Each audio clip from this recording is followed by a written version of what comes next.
In this video, I'm going to make a prediction as to what's going to happen over the next few months in the San Diego housing market. First, let's take a look at how we got here. Taking a look at the average sales price countywide, you'll see that we peaked in May of 2022 with an 8-month decline before we bottomed out in January of 2023 that made a 12% drop. And to many, this is what was considered the correction or the crash that was foretold. But the reason for this drop was that we experienced a historic and aggressive rate increase in mortgage interest rates, jumping from almost the mid 3s to the mid 7s in just a matter of months. The rate hike was done in the US primarily to combat inflation, which got out of hand in 2022, due primarily to rampant spending over 2020 and 2021, and then also the Russian war in Ukraine, causing oil prices to skyrocket across the globe. One thing to note here is that San Diego still has above average demand and below average supply or housing inventory, so that this correction is not some fundamental system collapse. It's literally a man-made timeout that the Fed has put us on. The demand is still there underlying, and this was proven in January and February when rates trickled back down to the low 6s and even 5.9 for a little bit.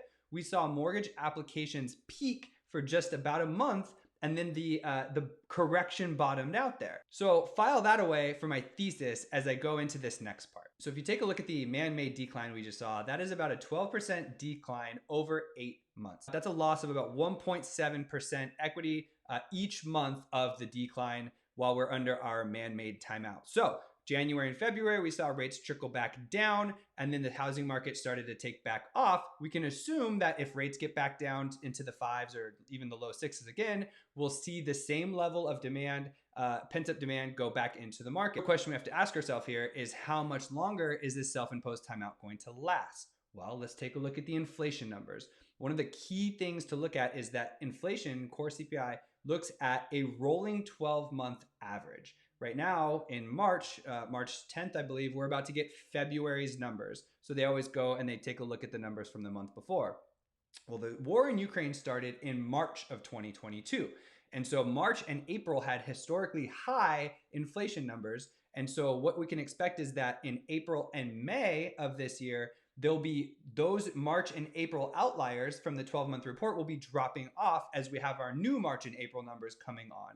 So what I would expect is that the May 2023 numbers, which I think report on May 10th, if I'm not mistaken, will actually then have the March and April 2022 numbers off, which will show inflation coming back down to a respectable level. Now, that being said, that the interest rates don't automatically just go based on the CPI report, so that it'll take another reporting round, and then they'll start to slowly trickle their way back down. So sometime between May and June, we'll probably start to see inflation numbers getting under control and the market correcting back to normal just a little bit. And meaning that May, June, July range, we could start to see the interest rates trickle back down into the low 6s and 5s, which would mean mortgage applications kick back up. Now, that being said, if there's more buyer demand in there with more mortgage applications, that also means that it's going to take longer for the buyers to get into escrow, close their loan. Just the loan process itself is about 30 days.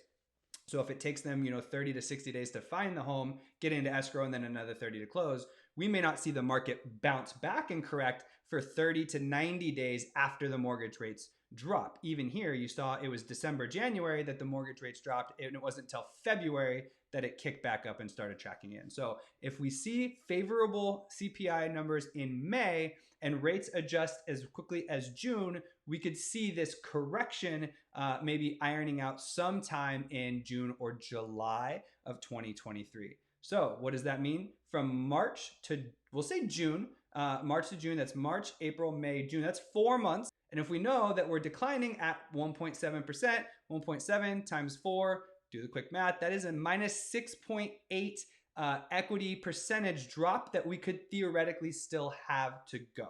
So while we had a 12% drop and then a level out, maybe a 1% bump, I am predicting that we can see another 5 to 7% drop before things level and start to crank back up toward the end of the year.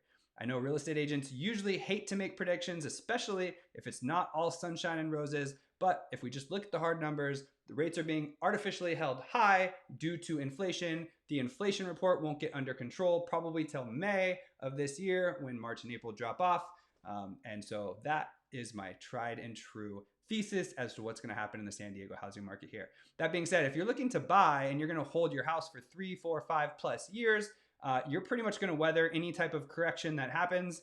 And so you'll be fine either way, right? So obviously there's more to buying a house than literally just trying to double dutch time the market. You need a place to settle down. You need a place to establish roots. You got to get into a good school system before school starts in August. There's a lot of things that factor into your buying decision, not just exactly trying to time the house at the exact same point. So anyways, that's the video. If you're thinking about buying a home here in San Diego, I am a local real estate agent. Please feel free to reach out. My information is in the contact information in the description below. I hope to help you soon, and good luck with your home search here in San Diego.